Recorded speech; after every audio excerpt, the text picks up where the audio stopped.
world, 244 million children between the ages of 6 and 18 are still missing out on education, whether it be due to violence within their own countries, lack of social services, poverty, or illiteracy of their own parents. This is a fight that Malala Yousafzai has been fighting ever since she was a little girl and still continues to fight. In this speech, Malala focuses on encouraging women, men, and every child to fight and pursue their right to education. This speech was given on July 12, 2013, on her 16th birthday at the United Nations Youth Conference in New York at the UN headquarters. This speech was delivered to hundreds of United Nations youth delegates and education activists just like her.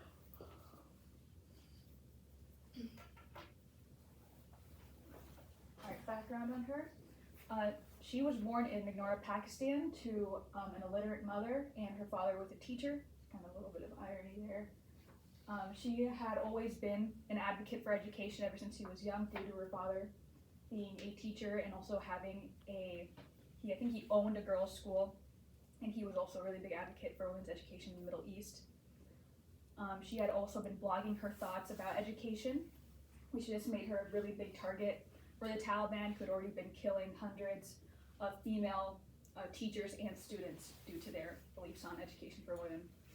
On October 9th of 2012, she was shot on the left side of her forehead on her way back from school due to her views.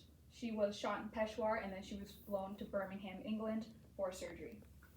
She opens her speech with a thank you to all her doctors and her teachers that have sent her well wishes and, a speedy recovery.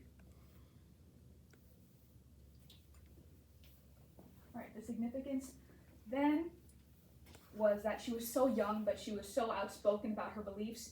Even after being shot, she still goes up and talks about what she believes in and still is fighting for education. It holds significance now because of the stuff she has completed since giving her speech. She is the youngest Nobel Peace Prize receiver. She received the award along with her father. She received it at only 17 years old, after a year the speech was given. And she was also a co-founder of a nonprofit, the Malala Fund, which advocates for young girls and funds their education.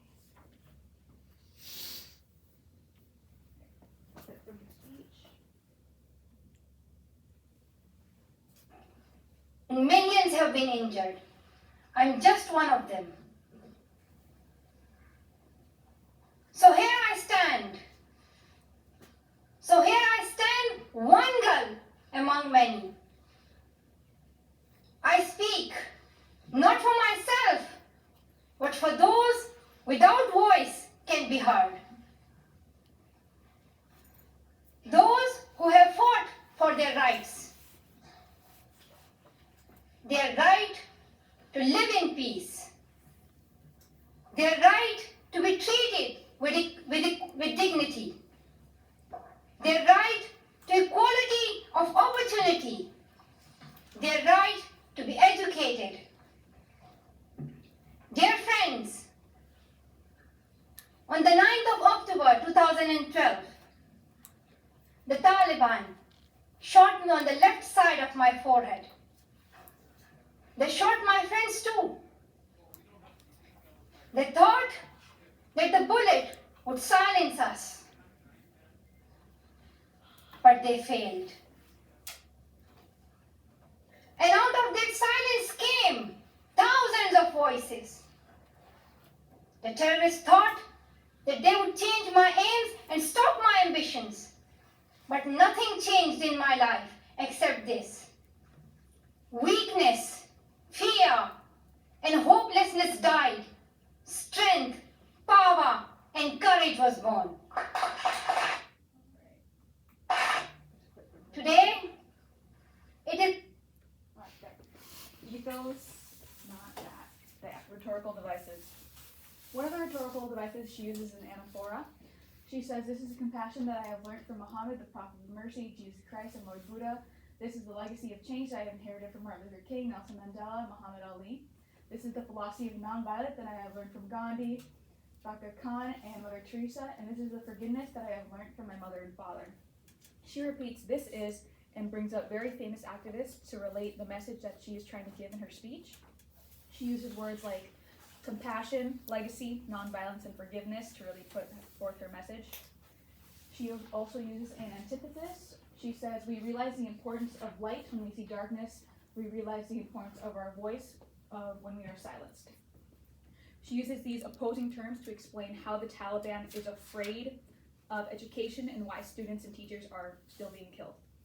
She also ends her speech with a diacope saying education is the only solution, education first. Her message, it only takes one book, one teacher, one student to change things, really just puts forth her message.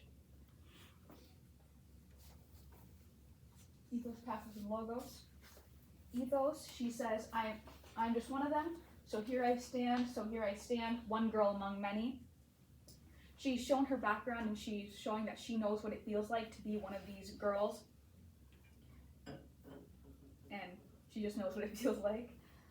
She uses pathos. She uses words like dear friends, dear brothers and sisters, dear fellows to really, bring the audience together and make them feel connected. And she also tells her stories and other people's stories with great detail. She uses logos. She uses great detail when talking about things from her past and when she's using specific facts, especially when talking about the Taliban, saying, and that is why they killed 14 innocent students in the recent attack, and that's why they killed female teachers and polio workers. Why will it endure? After experiencing such a traumatic event, she still goes up and advocates for education and bringing her message of peace, saying that she does not wish harm on anyone. And even if there was a gun in her hand, she would not, do anything to the people who have hurt her. Her story is a really great testament of a human spirit, and her fight for right to girls' education has inspired so many people. Thank you for listening to my speech.